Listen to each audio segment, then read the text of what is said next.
श्रावस्ती जनपद के थाना से तिकोना इलाके के महरौली दहावर कला के पास बहने वाली राप्ती नदी का यह पूरा मामला है, जहां पर आपको बता दें, कल इसी राप्ती नदी में सुबह सवेरे एक किशोर अपनी भैंस को लेकर चराने जा रहा था।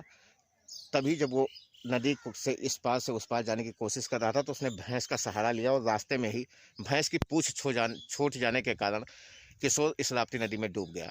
कल से ही लगातार इसकी तलाश की जा रही है, परंतु अब तक सफलता हाथ नहीं लगी है। ग्रामीण परेशान है। ग्रामीण लगातार यहाँ पर खोजबीन कर रहे थे कल से। आज यहाँ पर पीएससी की टीम बुलाई गई है, जो रबर बोट की सहायता से लगातार उसकी तलाश कर रही है, परंतु अब तक कोई सफलता हाथ नहीं लगी है। लगातार यहाँ पर पुलिसकर्मियों की तैनाती की गई है। पुलिसकर्मी तैनात हैं, साथ ही ग्रामीण परेशान है, परंतु अब तक सफलता नहीं मिली है। 24 घंटे से ज़्यादा का वक्त हो चुका है, परंतु अभी तक किशोर का पता नहीं चल पाया है। किशोर का नाम सत्यपाल बताया जा रहा है, जिसकी उम्र 16 से 17 वर्ष के बीच बताई जा रही है। इकौना इलाके के महरौली गाँव का यह पूरा मामला है। तस्वीरें आपकी स्क्रीन पर हैं। राप्ती नदी की ये तस्वीरें हैं, जहां पर युवक डूबा है और लगातार उसकी तलाश की जा रही है, परंतु तब तक सफलता हाथ नहीं लग पाई है।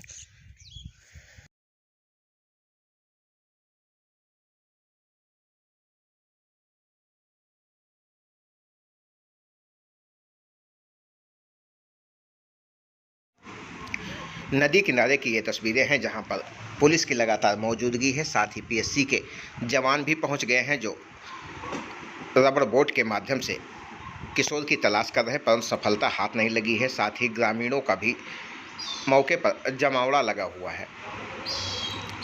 श्रावस्ती जनपद के थाना क्षेत्र तिकोना इलाके के महरौली कोटवा दहावर कला के पास का पूरा मामला, जहां पर राप्ती नदी में कल सुबह एक किशोर डूबा था। ऐसी सूचना पर यहां पर मौके पर पहुंचे उप जिलाधिकारी और थाना अध्यक्ष ने भी घटनास्थल का निरीक्षण किया था, जिसके बाद उच्च अधिकारियों के निर्देश पर पीएससी की टीम यहां कल शाम को ही भेज दी गई थी, जो आज सुबह से रबर बोट के माध्यम से राप्ती नदी को खंगाल रही है और किशोर युवक का पता लगाने में जुटी हुई है।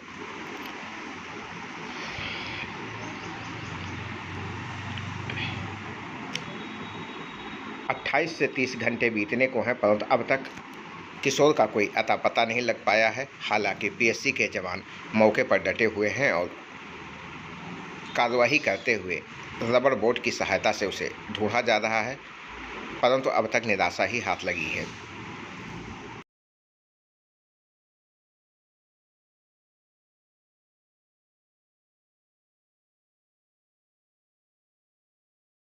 ये पीएससी के जवानों के वाहन की तस्वीरें। कल शाम से ही पीएससी ने अपना यहाँ पर डेरा जमा रखा है और लगातार तलाश की कोशिश की जा रही है। इकौना इलाके के राप्ती पुल का ये पूरा मामला है, जहाँ पर राप्ती नदी में तेज बहाव भी दिखाई पड़ रहा है, जिसके चलते काफ़ी दूर तक रबर बोट के सहायता से किशोर को ढूंढा जा रहा है, परंतु तब तक सफलता हाथ नहीं लगी है। हालांकि पीएससी के जवान लगातार कोशिश कर रहे हैं और उसकी तलाश में नदी की खाक छान रहे हैं।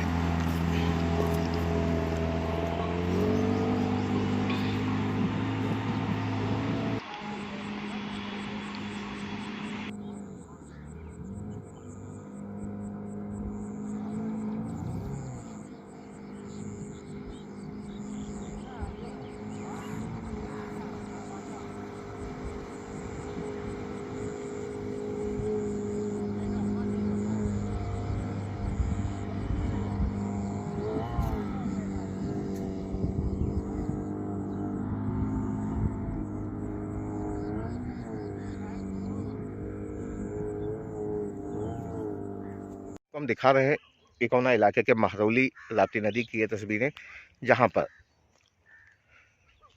युवक की डूबने की आशंका जताई जा रही है और लगातार घटनास्थल से 1-2 किलोमीटर की दूरी तक लोग इसकी तलाश कर रहे हैं, परंतु अब तक कोई सफलता हाथ नहीं लगी है। ऐसे में एक बड़ा सवाल है कि आखिरकार किशोर का शव कहाँ चला गया। पानी में बहते बहते वो कहीं काफ़ी दूर निकल गया, या पानी के नीचे ही कहीं बालू में दबा हुआ है, यह सवाल है। हालांकि यहाँ पर पुलिसकर्मी तैनात हैं और लगातार ये कल से ही यहाँ पर बने हुए हैं। साथ ही पीएससी के जवान बुलाए गए हैं, जो रबर बोट की सहायता से शव को तलाशने में जुटे हुए हैं। राप्ती नदी के किनारे कुछ लोग बैठे हुए हैं, साथ ही पुलिस बल भी तैनात है और जो पीएससी के जवान हैं वो डबल बोट की सहायता से राप्ती नदी में काफ़ी दूरी तक तलाश करने में जुटे हुए हैं, पर अब तक कोई सफलता हाथ नहीं लगी हुई है और उच्च अधिकारी लगातार इस मामले में अपनी नज़र बनाए हुए हैं तथा लगातार यहाँ पर बातचीत करते हुए प्रगति का जायजा ले रहे हैं। इधर से भैंस के साथ ही जा रहा था तो भैंस मारा, वो ऊपर उछली तो वो पैर पाता नहीं था तो उसी में गिर गया तो पैर नहीं पाता था, उसी में पता नहीं कैसे। कितने बजे का मामला है? कल वही 9 बजे के। क्या नाम है उस लड़के का? छत्रपाल। गांव में उसे क्या कहते थे? चप्पल। तो कल से तलाश कर रहे हैं, पुलिस भी आई थी, अधिकारी भी आए थे, लेकिन पता लगा कि नहीं पता लग पाया? जी अभी नहीं पता। गांव वाले भी तलाश कर रहे हैं? जी। कहाँ का मामला है? जी दहौरा का। ये नदी यही है ना? जी। उस साइड में हुआ था? जी दहौरा वाले।